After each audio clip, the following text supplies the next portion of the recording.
전후 폐허가 됐던 곳이 기적의 땅이 되었습니다. 대한민국은 어두웠던 시절을 지나 세계 10대 강국의 반열에 올랐습니다.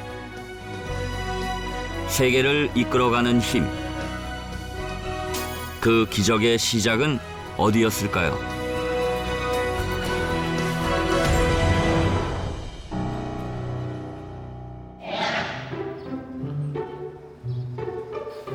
경기도 파주의 활판 인쇄 박물관. 높은 활자판에는 대출해서 찾으실 수 있습니다. 조금 특별한 이곳. 아이들이 열심히 뭔가를 찾는데요. 금속에 글자를 새겨놓은 활자입니다.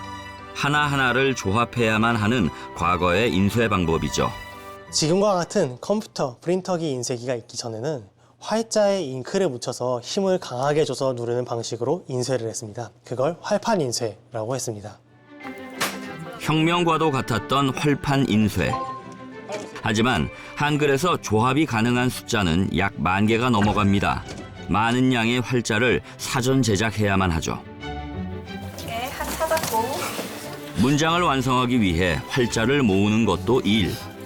거기다 좌우 반전이 되는 인쇄의 특성상 조합을 할 때도 활자의 모양이 반전되지 않도록 신경을 써야 했죠. 옛날에는 이제 일일이 해서 힘들었던 것 같아요. 활자를 틀에 끼워 넣는 식자 과정을 거치고 난 후 잉크를 바르고 종이를 덮어 눌러 찍어냅니다. 활자에 묻은 잉크가 찍히기 위해선 강한 압력이 필요한데요. 이런 복잡한 과정을 거쳐야 했던 시절이 있었습니다. 과거에는 하나하나 찾아서 다 손수해야 되는데 요즘은 타이핑으로 그냥 다 쉽게 칠 수 있으니까 되게 편해지고 용이해진 것 같아서 좋아요. 기사의 정리를 끝낸 원고는 인쇄국으로 돌아가 문선공에 의해서 원고에 맞추어서 일일이 활자를 주어 그날의 신문 활판을 꾸미고 있습니다. 이런 문선공들이 1분에 골라낼 수 있는 글자의 개수는 20-30개 남짓. 1960년대 신문의 경우 8면에 20만 글자가 들어가는데 이럴 땐 문선공만 수십 명이 필요했죠. 하지만 사람 손으로 하는지라 늘 실수는 존재했습니다. 이 시기를 지나 등장한 것이 바로 타자기. 초성, 중성, 종성을 조합해서 인쇄를 할 수 있게 됐죠. 서울 용산구의 한글 박물관. 이곳에선 한글 타자기의 변천사도 볼 수 있는데요. 받침은 이렇게 글자 모양이 좀 이상해. 우리가 보기에 받침은 요만큼, 요건 받침 그리고. 관람객이 주의 깊게 본 이것은 우리나라 최초의 세벌식 타자기입니다. 자음과 모음에 받침까지 조합해서 써야 하는 한글 실정에 맞춰서 개발된 공병우 타자기인데요. 군에서 보고서를 쓰면서 공병우 타자기를 처음 접했습니다. 처음에는 좀 서툴렀는데 훨씬 편했죠. 훗날 이 타자기는 한글 기계화에 기여한 바가 크다고 평가받습니다. 이 타자기를 세상에 내놓은 안과 의사 공병우 박사. 공병우 타자기의 등장은 우리나라 인쇄 출판업에 혁명을 가져왔죠. 공병우 세벌식 타자기는 당시 한국어 타자기 중에 혁신적인 발명품으로 평가받고 있습니다. 그 이유는 한글 자모를 빠르게 입력할 수 있도록 설계되어 타이핑 속도가 빠르고 자모의 배열이 손가락 움직임을 최소화하도록 배치되어 있습니다. 그리고 오타를 줄이기 위해 각 키와 크기의 간격이 최적화되어 정확하게 입력할 수 있습니다. 견고한 구조로 제작되어 오랜 시간 동안 사용할 수 있으며 유지 보수가 용이하다고 알려져 있습니다. 과거의 한글 타자기는 자체적으로 제작하기가 힘들어 영문 타자기에 한글 활자를 부착해서 사용했죠. 이후 나온 한글 타자기는 입력 속도가 느리거나 가로로 타이핑한 후 세로로 돌려서 읽어야 하는 불편함이 있었습니다. 하지만 이 단점들을 개선한 공병우 타자기는 인쇄뿐 아니라 정보를 보급하는 데도 많은 영향을 끼쳤습니다. 이번 한글날 기념행사의 하나로서 한글 타자기억연대회가 베풀어졌습니다. 혁신이라 불릴 만한 공병우 타자기. 그 시작은 어디였을까요? 처음 세상에 알려진 건 제1회 전국과학전람회. 이 전람회에서 국회의장상을 수상하면서 세간의 관심을 모았습니다.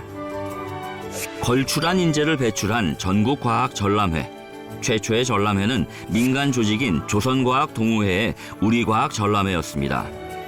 이후 1949년부터 정부 주도로 전국과학전람회가 개최되었는데요. 당시 우리나라의 부흥을 위해선 과학기술의 발전이 필요했기 때문입니다. 우리는 공산당의 앞잡이 한괴뢰는 1950년 6월 25일 악랄하게도 무력 침공을 해왔습니다.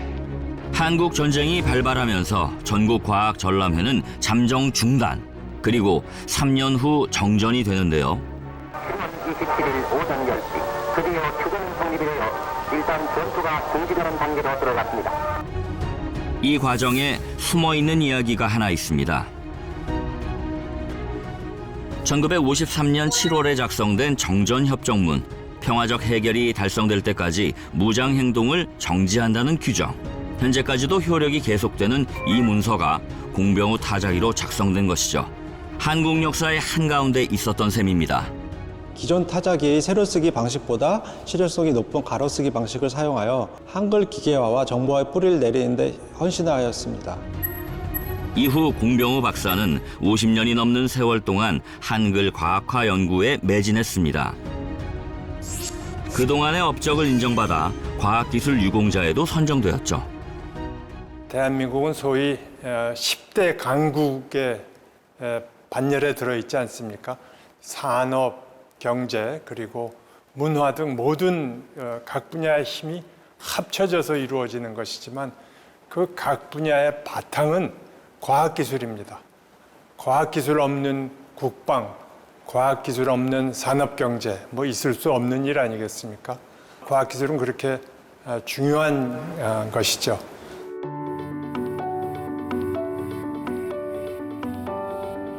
충북 청주의 기생생물 자원관. 이곳은 기생생물에 대한 이해와 유용성을 알리기 위해 만들어진 곳입니다. 우리가 흔히 기생충이라 부르는 생물의 발견 과정과 연구 내용 등을 볼 수 있죠. 네, 안녕하세요. 이 자원관을 지키고 있는 기생충 연구의 권위자 엄기선 교수. 기생생물에 대한 다양한 연구 성과들을 전시한 이곳에서 엄기선 교수가 특히 더 신경을 쓴 부분이 있습니다. 기생충 발견과 연구라는 부분을 이제 이렇게 안내 자료를 만들었는데 여기 이제 아주 중요한 그 학자들 대표적인 사람만 몇 분 한 거예요. 이만종 교수님이 전 세계 모범이 되는 스승이자 기생충 학자셔요. 대한민국 1호 기생충학 박사로 알려진 임한종. 그 역시도 제1회 전국과학전람회 수상자였습니다. 어느 날 어느 자리에선가 얘기를 하셨는데 하루는 이제 고등학교 재학 당시에 그 당시에 이제 생물학 선생님이 계셨는데 처음으로 대한민국의 과학전람회를 열게 됐는데 여기 한번 그 출품해보는 것이 어떻겠냐고 권하신 거예요. 그런데 이제 이만종 교수님은 그 당시에 고2 학생이니까 그냥 중랑천으로 가신 거예요. 중랑천에 가가지고 개구리를 몇 마리 잡아봤는데 배에서 막 나온 거예요, 진짜로. 그래서 그걸 출품한 건데 개구리 기생충 9마리 찾으신 거잖아요. 대통령상을 수상한 이후 평생을 기생충 연구에 몰두해온 임한종 박사. 2013년 펴낸 자서전에서 그 당시의 심경과 감회를 밝혔습니다. 나는 장차 기생충학을 전공해서 우리나라의 낙후된 기생충학 분야의 학자가 되어야겠다. 야, 이게 당연히 평생 기생충을 퇴치하는데 평생 하라는 계시를 받은 것 같이 느껴졌다는 거예요. 과거 농사를 지을 때 인분을 비료로 사용하는 경우가 많아 우리 국민의 기생충 감염률이 높았습니다. 우리 국민의 대다수가 보통 두세 가지의 기생충을 몸속에 가지고 있다니 놀랍고 창피스럽습니다. 해충이 체내에 살게 되면 식욕불연, 복통, 혼태증 등을 일으키게 되며 심하면 생명까지 잃게 됩니다. 60, 70년대 정부는 기생충과의 전쟁을 선포할 정도로 감염률이 심각했습니다. 이런 무서운 기생충을 없애기 위해 한국기생충박멸협회는 전국적으로 그 운동을 벌이고 있습니다. 기생충 감염률을 낮추는 데 앞장선 한국기생충박멸협회. 이만종 박사는 이 협회가 설립되는 데 주도적인 역할을 했습니다. 기생충 감염 검사법과 치료제 개발에도 힘썼죠. 그 결과 우리나라의 기생충 감염률은 단기간에 낮아졌습니다. 또 새로운 기생충에 대한 연구도 게을리하지 않았다는데요. 학문이 존속하는 한 전 세계 역사에 그대로 남는 거예요. 이만종 박사와 함께 연구를 진행하던 엄기선 교수는 1992년 놀라운 발견을 합니다. 소고기와 돼지고기를 먹고 감염되는 제3의 조충을 찾아낸 것이죠. 무려 211년 만에 밝혀진 진실은 전 세계 기생충 학자들에게 충격을 안겼습니다. 20세기에 들어와서 여러 세계 학자들이 궁금해하던 질문 중에 하나예요. 기생충학에서는 풀리지 않는 난제에 속하기도 했고, 그런데 우리 이제 이만종 교수님이 사람이 먹는 식습관하고 감염률하고 서로 맞지 않는, 교과서하고 맞지 않는 부분이 있다, 이런 걸 알려주셔서 10년도 안 돼서 답을 찾았죠. 광복 직후 우리나라는 기생충 전문가가 전혀 없는 기생충학의 불모지였습니다. 그런 상황에서 작은 불씨를 켠 이만종 박사. 그 연구들이 대개 우리나라나 세계인들의 기생충 퇴치에 도움되는 내용들이었어요. 그리고 그 과정 중에서 그 WHO, 세계보건기구의 자문 역할을 또 하셨어요. 기생충 퇴치를 위한 이만종 박사의 손길은 전 세계로 향했습니다. 특히 라오스, 탄자니아 등 극빈국을 찾아 아이들의 장내 질환을 보살폈고, 대부분의 사람들이 기생충학이 어떤 학문인지도 모르던 시절부터 시작된 그의 소명의식은 삶을 마치는 순간까지 계속됐습니다. 이만종 박사와의 첫 만남을 엄기선 교수는 이렇게 기억하고 있습니다. 면접을 봤는데 질문을 많이 안 하셨어요. 이 기생충학을 오랫동안 할 수 있겠어요? 이렇게 물으시는 거예요. 복잡한 거 안 물어보시고 그냥 제자로 받아주신 거예요. 한국 기생충학 개척자로서의 면모를 수십 년간 곁에서 지켜본 엄기선 교수. 항로를 밝혀준 등대와 같지 않았을까요? 그 공로는 세계적인 공로고, 학술적으로는 너무 탁월한 연구를 하셨기 때문에 세계 어느 사람보다도 존경하는 그런 분입니다. 전후 황폐화되었던 1950년대. 내 조국 내 결의를 지켜나가야 되겠습니다. 민초들의 삶은 차마 헤아리기가 어려웠죠. 50년대는 뭐 해방된 지도 얼마 안 됐고, 전쟁으로 인한 여러 가지 이제 피해, 복구 이런 것들 때문에 사실상 뭐 전 세계에서 거의 최빈국에 가까운 그런 수준이었기 때문에 여러 가지로 50년대는 좀 상당히 좀 어려웠고. 제3회 과학전람회가 9월 18일부터 경복궁미술관에서 열렸습니다.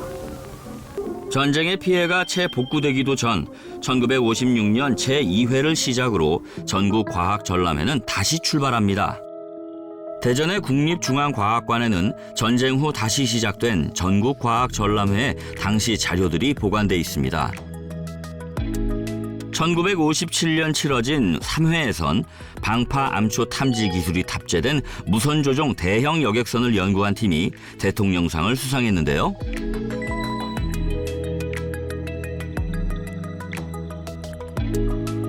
힘들고 어려웠던 시절이었지만 과학기술에 대한 참가자들의 관심은 자연과 생물 등 다양한 분야에서 나타났습니다. 전쟁으로 모든 것이 무너지고 사라진 삶. 하지만 우리는 포기하지 않습니다.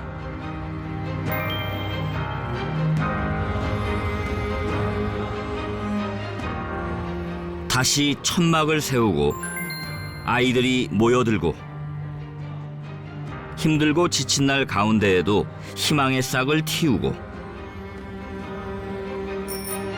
새로운 내일을 위한 꿈을 꿉니다.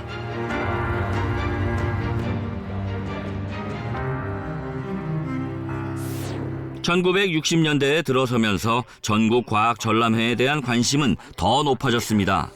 최고상인 대통령상을 받은 동명여고 이현희 양은 자기 작품 솔잎 혹파리의 생물적 방제 연구를 설명했으며 대통령 내부는 우리 과학자들의 연구 의욕을 칭찬하면서 찬사를 아끼지 않았습니다. 전람회의 규모도 점점 커진 1960년대, 당시 국가 재건을 위해 노력하던 시대상과 맞물려 일상생활에서 적용할 수 있는 실용적인 출품작들이 줄을 이루었습니다. 그때 우리 예산의 한 40%는 미국 그 원조 작업으로 우리가 예산을 했거든요. 환경이 열악해서 일산 인프라 구축해서 그 학교들 짓고, 또 하나는 그때는 베이비붐 세대 그 전이라 많은 인구가 늘어나기 때문에 수용을 못해가지고 2부제, 3부제하고 어디는 천막석 교실하고 막 그랬거든요. 과학기술 교육도 그 당시 참 실험실이 없어서 이론적으로 많이 하고. 미래를 향한 발걸음, 더디지만 조금씩 진전하고 있던 그 시절이었죠. 이 마을은 새마을 운동도 보다 생산성을 높이는 데 역점을 두고 집집마다 비닐하우스를 통한 채소 농사를 지어왔습니다. 잘 살아보자라는 새마을 운동으로 대변되는 1970년대 전국 과학 전람회에도 그 바람이 불었는데요. 대통령상에는 김성래 씨의 인력용 못 심는 기계 개발에 관한 연구가, 국무총리상에는 서울의 공해가, 그리고 대법원장상에는 간편 화학실험기구의 제작이 각각 차지했습니다. 수상작에서도 알 수 있듯이 농어민들의 소득 증대가 가능한 실용품들이 주로 등장했습니다. 70년대가 우리나라 입장에서 보면은 이제 공업화의 어떤 틀을 확실하게 다진 기간으로 평가가 되는데, 경제개발 5개년 계획이라고 하는 거를 시작을 했습니다. 또 중요한 게 사람이 있어야 되거든요. 그런 기능인들이 많이 배출이 됐고, 그 인력들이 이제 수급이 어느 정도 원활하게 이루어져서 중화학공업, 소위 장치산업이라고 하는 산업들이 커나갈 수 있는데 기본적인 토대가 된 것 같습니다. 쌀밖에 수출한 것이 없었던 우리는 이제 농산품에서 공업제품의 수출로 발전했으니 산업국가로서의 변신을 꾀하던 시절,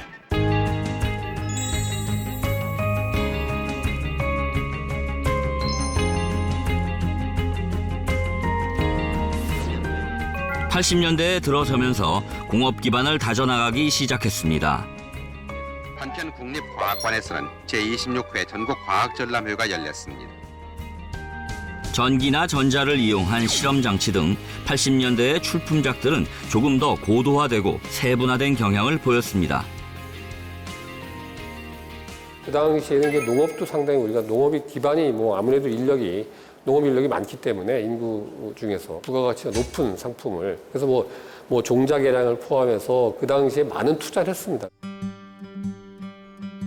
영남알프스라 불리는 울산의 가지산. 이곳에서 조금 특별한 분을 만났습니다. 범상치 않은 나무를 살피고 있는 이 사람.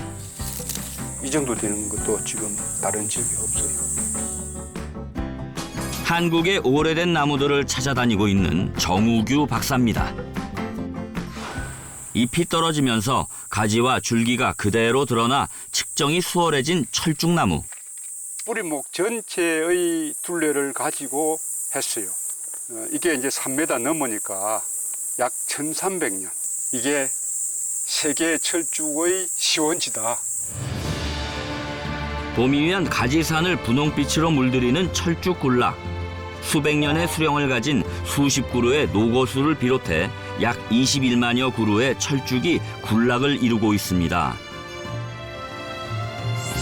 이곳은 지난 2005년 천연기념물로 지정되기도 했는데요. 이때 큰 역할을 한 이가 바로 정우규 박사입니다. 이 철쭉을 발견하고 연구를 해왔기 때문이죠. 지난 수십 년간 습지를 관찰하고 오래 사는 나무들을 탐구하면서 지역의 자연 환경을 살리는 데 크게 기여한 것으로 평가받습니다. 우리나라에 있는 이제 크고 나이가 많은 나무들을 연구를 하고 보존을 하고 그런 이제 일들을 해왔습니다. 가지산 근처에 자리 잡은 정우규 박사의 자택. 70이 넘은 나이지만 여전히 한창 때처럼 연구가 진행 중인데요. 서재를 가득 채운 방대한 양의 자료들. 이곳엔 지난 수십 년간의 정우규 박사의 시간과 청춘이 녹아 있습니다. 꼬리에 꼬리를 무는 것처럼 연구 주제들은 생겨났다는데요. 우리나라의 생태를 보존하고 생물종과 유전자 자원 확보에 심혈을 기울여온 정우규 박사. 제가 살면서 몇 계기마다 내가 이제 사실 연구를 했던 거죠. 초피 연구. 그러니까 이제 전국 과학전람회에서 대통령상 받은 거고. 그동안의 노력에 대한 답을 받은 건 아니었을까요? 그때도 여전히 주제는 나무였습니다. 가시 없는 초피나무를 어떻게 개발하고 활용할 것인지에 대한 연구였죠. 과학전람회라는 것이 이제 사실은 내 부족한 점을 메꾸기 위한 목적도 있었고, 그걸 통해서 농가 소득 증대라든지 이제 이걸 이제 보완한다는 그런 것도 있고, 조직 배양, 성분 분석 이런 걸 통해서 실제적으로 우리가 활용할 수 있는 뭐 그런 역할을 했죠. 정우규 박사의 나무에 대한 관심은 여전히 현재 진행 중입니다. 과거에 연구했던 거, 그리고 이제 지금 연구하고 있는 것들, 그 종류를 지금 이제 모아가지고 가꾸고 있는 그런 장소예요. 여전히 세상에 밝히지 못한 자연의 신비가 많다는 정우규 박사. 뒷뜰을 가득 채우고 있는 다양한 식물들 중엔 희귀종이나 멸종 위기에 처한 식물들도 있습니다. 이게 우리가 추어탕 끓여 먹을 때면 향신료, 이게 초피에 표준명 초피고 보통은 이제 지역에서는 제피라고 하죠. 오늘의 글을 읽게 한 초피나무. 본인의 연구 과정이 헛되지 않았음을 증명해준 나무이기에 무엇보다 소중하게 여긴다고 하는데요.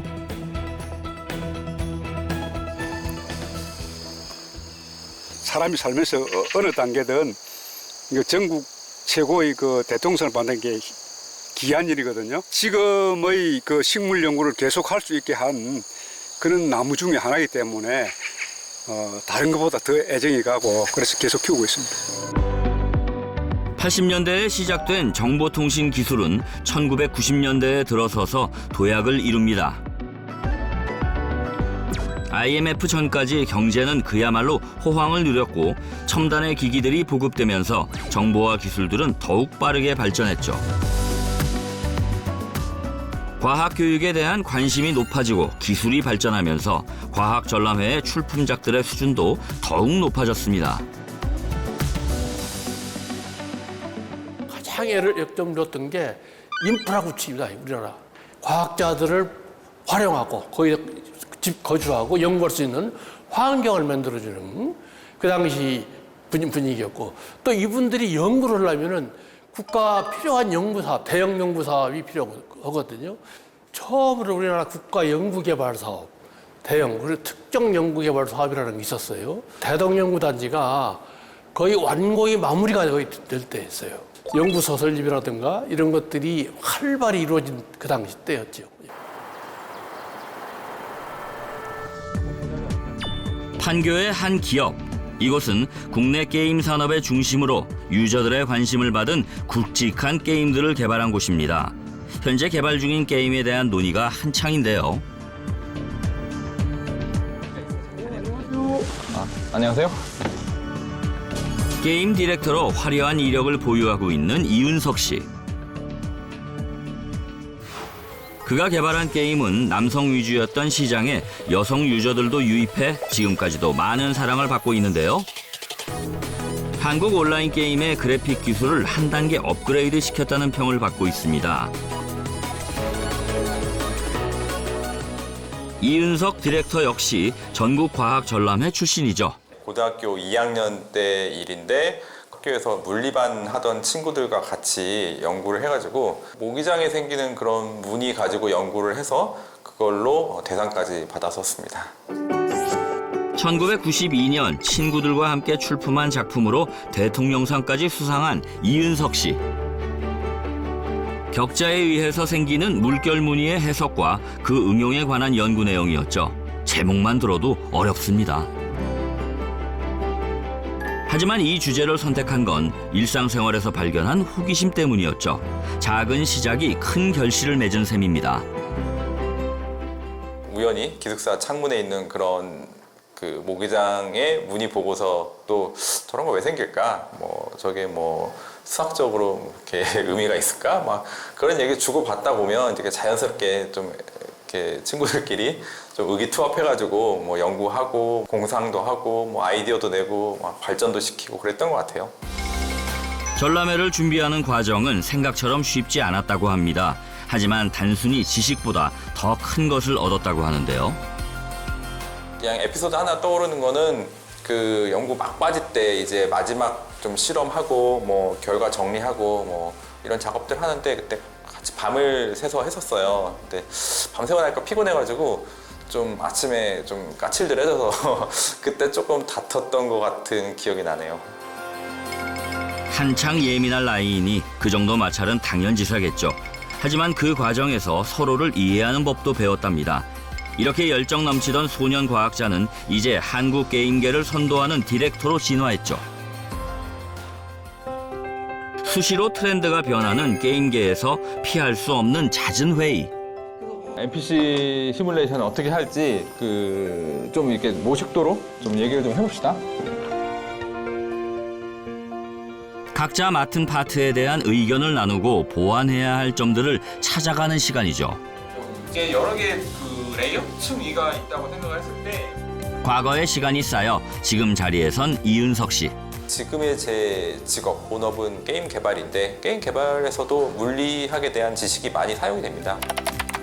연달아 히트작을 낸 은석 씨는 새로운 게임 개발에 박차를 가하고 있습니다.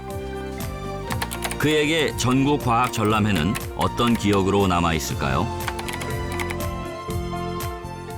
남이 시켜서 남이 정해준 거를 하는 것보다 청소년들이 스스로 주제도 정하고 뭐 서로 이렇게 의견도 내고 조율도 하고 자율성과 좀 탐구심이 함께 발휘될 수 있는 그 경험이 매우 좋았던 것 같아요. 결과로 뭐 큰 상을 받은 건 좋았지만 꼭 그 결과 아니었어도 그 과정이 저한테는 되게 값진 경험이었고 제 인생에 아주 좋은 그런 자양분이 되었던 것 같습니다.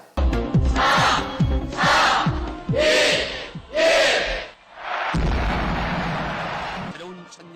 새 시대가 열렸습니다. 누구나 컴퓨터와 인터넷을 자유롭게 활용하면서 다양하고 많은 정보에 닿을 수 있었죠. 과학기술의 연구 분야도 범위가 확대됐습니다.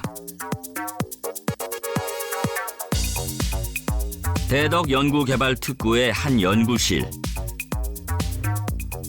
융복합기술 분야의 산업 원천 기술을 개발하는 곳입니다. 우리가 상상하고 있는 일들이 현실에서도 가능하도록 연구하고 있는 셈이죠. 안녕하세요. 안녕하세요. 이곳에서 책임연구원으로 있는 한효영 박사. 국책사업으로 진행 중인 프로젝트가 한창인데요.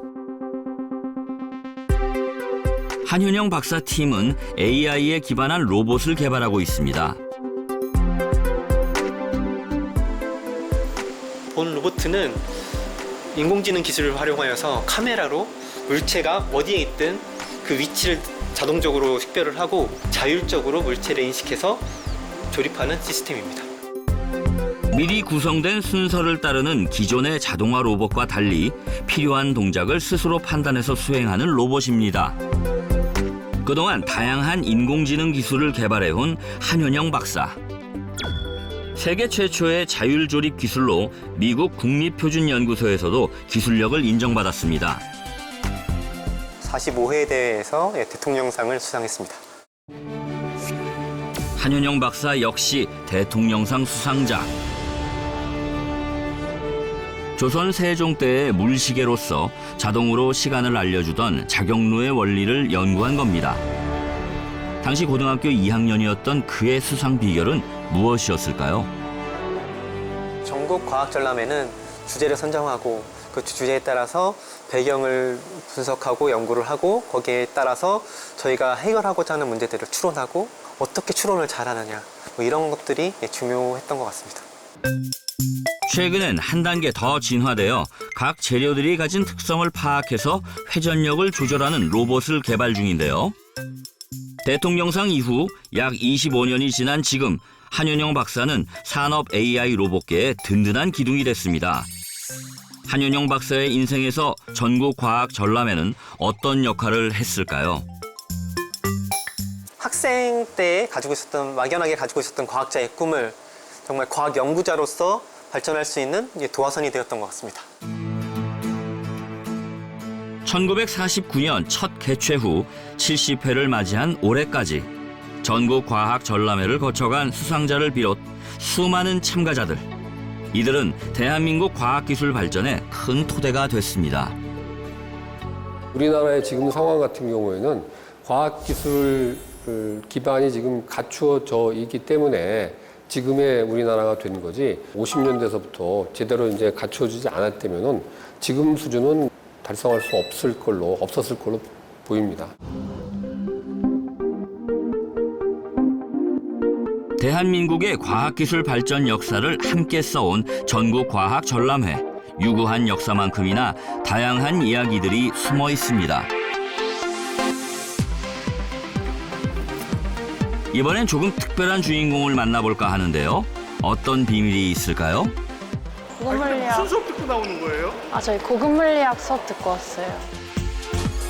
카이스트에 재학 중인 노수빈 학생.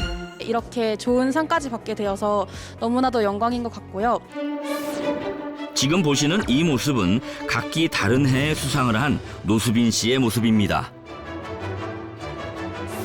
3년 연속 물리학 분야에서 국무총리상과 대통령상을 수상했는데요. 69회까지 치러지는 동안 동일인이 3년 연속 수상한 일은 노수빈 씨가 유일무이합니다. 일단 정말 기뻤고 사실 정말 예상하지 못했는데 이렇게 또 좋은 결과를 얻게 돼서 뿌듯한 마음이 컸던 것 같아요. 평소 물리학에 흥미를 느꼈다는 노수빈 씨. 그의 연구 과제들은 대부분 일상생활에서 접할 수 있는 것들. 하지만 그 속에서 작은 호기심을 가지면서 탐구는 시작됐죠. 줄다리기의 경우는 드라마에서 영감을 얻었다고 하는데요. 특히 지난해 수상한 작품은 그 연구 과정이 무척 힘들었다고 합니다. 이게 분야는 물리였지만 대상이 국어 연구였기 때문에 이걸 인정받을 수 있을까? 저희가 연구를 하면서도 굉장히 많은 고민을 했었고 되게 과학적인 실마리가 발견되기 힘들었는데 이걸 이렇게 탁 풀어나가고 심사위원분들도 좋게 봐주셨다는 생각에 되게 뿌듯한 마음이 컸던 것 같고요. 3년 연속 수상이라는 대기록을 세운 노수빈 씨.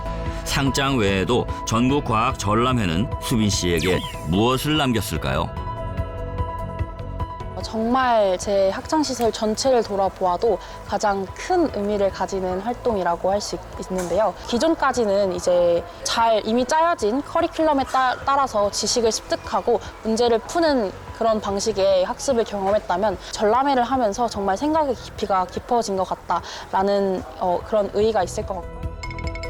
고등학교 1학년 때부터 전람회에 참가한 터라 학창시절 대부분을 학업과 전람회 준비로 보냈다는데요. 그 노력의 결실은 결코 헛되지 않았습니다.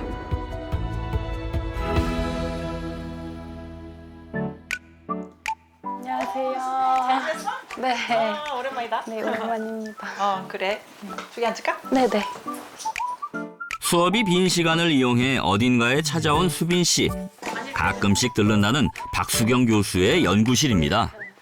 무슨 수업 끝나고 온 거야? 저 고급물리학 2 수업 끝나고 왔어요.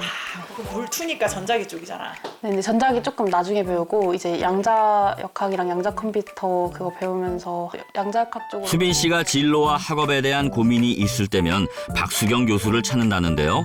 그럴 때마다 든든한 멘토 역할을 한답니다. 파트장님 과학전람회라는 게 약간 주변을 많이 관찰해야 되고 호기심 가진 것을 찾는 과정에서 뭔가 막 열심히 자료도 찾아야 되고 논리적으로 이렇게 사고를 해야 되는 그런 것들이 초중고 때 자기가 갖고 있는 재능을 좀 찾을 수 있는 기회가 아닌가. 많은 수상자들에게 새로운 연구의 길을 열어주고 진로를 정하는 데 결정적인 역할을 한 전국 과학전람회. 과학전람회의 목적은 당연히 과학기술 진흥입니다. 더 큰 발전이죠. 이를 위해서는 과학의 대중화 혹은 대중의 과학화가 상당히 중요한 일입니다. 휴일을 맞은 경남 진주의 한 중학교.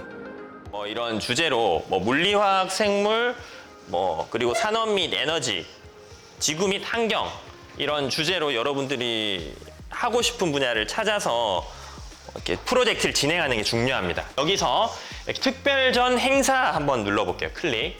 특별전 행사. 휴일에도 이곳 학교에 모인 다양한 연령대의 학생들. 내년 과학전람회를 준비하기 위해서입니다.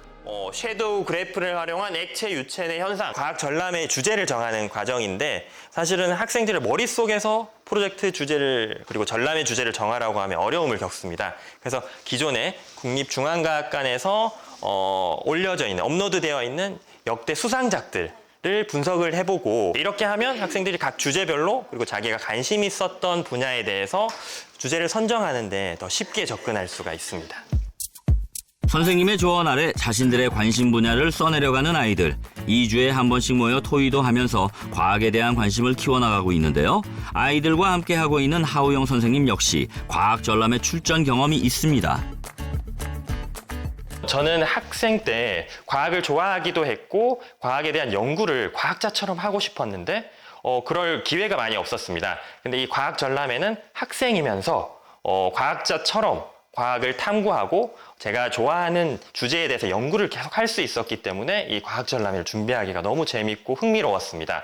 그래서 교사가 된 이후에도 지금도 준비하고 있는 것입니다.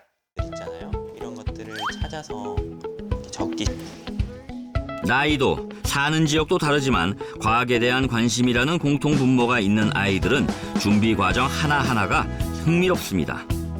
생각보다 과학전람회에서 되게 흥미로운 주제도 많고 그리고 제가 한 번쯤 생각했던 것도 많아서 되게 놀라웠습니다. 이제 대한민국에서 대표 행사라고 하면 체육 분야에서는 전국체전이 있겠지만 이제 학생들의 발명과 연구 분야에서는 이제 전국 과학전람회가 거의 이제 탑에서 찍고 있어서 하우영 선생님과 탐구에도 도움이 될 것 같아서 이제 과학전람회에 지원하게 되었습니다. 이 과학전람회는 뭔가 대회라고 생각하지 않았으면 좋겠어요. 이거는 매년 여러분이 해야 되는 거라고 생각하는 거예요. 1년, 2년, 내년이나 내후년에 여러분들이 전람회를 준비한다 생각하고 그 긴 시간 동안 탐구하는 과정을 선생님과 같이 한번 배워보는 거라고 생각하면 됩니다. 이 정도가 괜찮아요. 단순히 이론 수업에 그치지 않고 직접 교재를 만들면서 직접 실험을 해보고 체험하는 시간. 돌렸을 때 왜 어디서 소리가 나는지 그리고 뭐 때문에 소리가 나는지를 발표하는 시간을 갖도록 하겠습니다. 일방적인 지식 전달이 아니라 과학 원리를 스스로 깨우치는 과정이 중요한데요. 과학전람회가 중요하게 생각하는 것 중 하나이기도 하죠. 시작해보세요. 제가 생각하기로는 고무줄이 떨려가지고 진동으로 인해 벌소리가 나는 것 같아요. 일단 실이 두꺼우면 바람으로 닿는 면이 많아서 소리가 조금 더 많이 난다고 생각했고 그러니까 고무줄에서 나는 소리인지 종이에서 나는 소리인지를 또 비교할 수 있는 겁니다. 그런 소리를 한번 탐구해 볼 수 있습니다. 대략 1년이 걸리는 긴 여정. 무엇보다 중요한 것이 있습니다.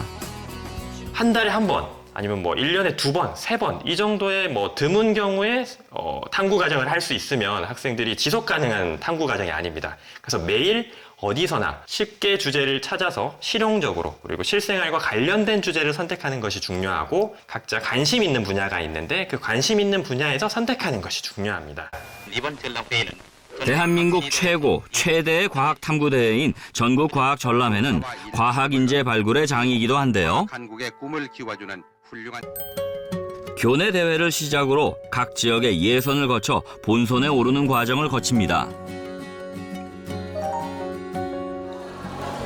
지난 7월 인천에선 올해 마지막 지역 예선이 치러졌습니다. 인천광역시 과학전람회는 학생의 결대로 성장을 지원하는 전통 있는 과학 연구 발표 대회로 장기간의 연구 활동 결과를 보고서로 정리하고 발표로 표현하는 대회로 학생들에게 미래 사회에서 요구되는 창의적 문제 해결 능력과 의사소통 역량을 기를 수 있는 기회를 제공하는 데 목적이 있습니다. 물리, 화학, 생물, 지구 및 환경, 산업 및 에너지 총 5개 부문으로 나누어진 과학전람회. 시대가 발전하고 규모도 커지면서 더욱 세분화되고 범위가 넓어졌죠. 나가요. 전람회에 출품한 아이들의 참가 이유도 가지각색.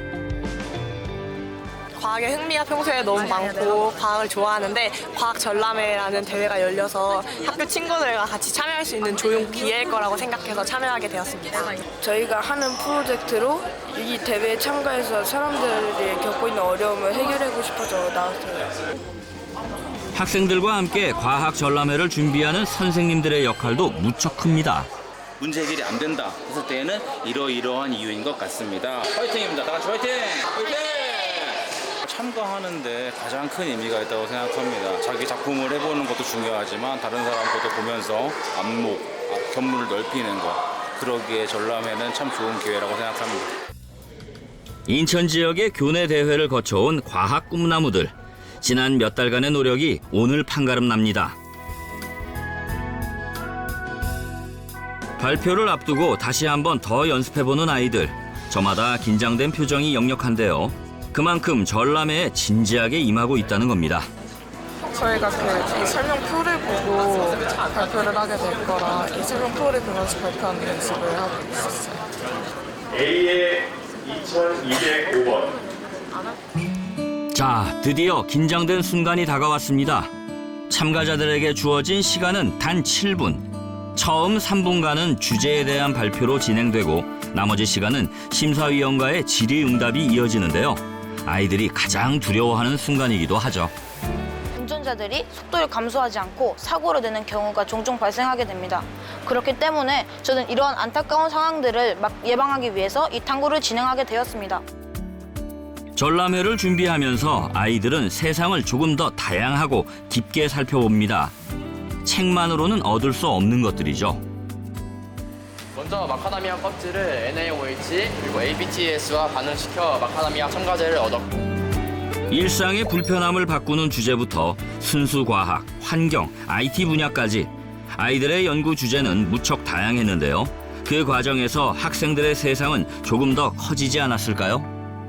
과학전람회에 참여했을 때 학생들의 모습이나 지금 학생들의 모습은 어떻게 바뀌었을까가 어떻게 보면 과학교육의 변천사라고 생각을 할 수 있는데요. 그 과정에서 본다면 전국과학전람회는 굉장히 큰 역할을 했다고 생각합니다. 특히 학생들에게 이러한 대회의장을 열어주었기 때문에 학생들이 이러한 대회에 참여할 수 있도록 동기부여가 되었고요. 본인이 생각했던 생각들을 직접 연구 과정을 통해서 참여하고 그 다음에 도전해 볼 수 있는 기회의 장이었다는 것이 어떻게 보면 가장 큰 역할이라고 생각합니다. 미래의 과학자를 꿈꾸는 이들에게 기회와 도전의 장이 열립니다. 대한민국 과학기술 발전, 그 밑바탕에는 70회를 맞이한 전국 과학전람회가 있습니다. 전람회를 통해서 학생들이 자기가 만들어낸 과학기술 분야의 성취를 자랑하고 서로 경쟁하면서 다른 사람들이 이루어낸 것을 보면서 더 자극을 받고 그럴 수 있기 때문에 전람회는 상당히 중요하죠. 이 전람회를 통해서 대한민국 과학기술 발전이 크게 발전했다고 그런 생각을 하고 있습니다. 정말 마음이 롤러코스터 탄 것 같아요. 뭐 자신 있어요? 네, 왜냐면 전 천재니까요. 900개 넘어고요.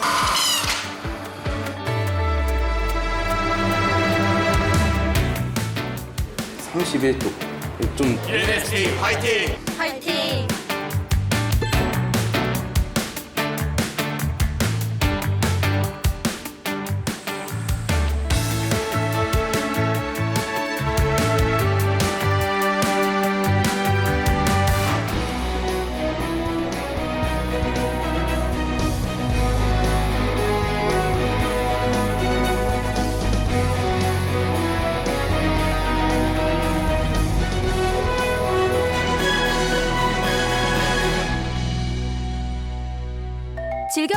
너의 세상 플레이 더 넥스트 채널 A.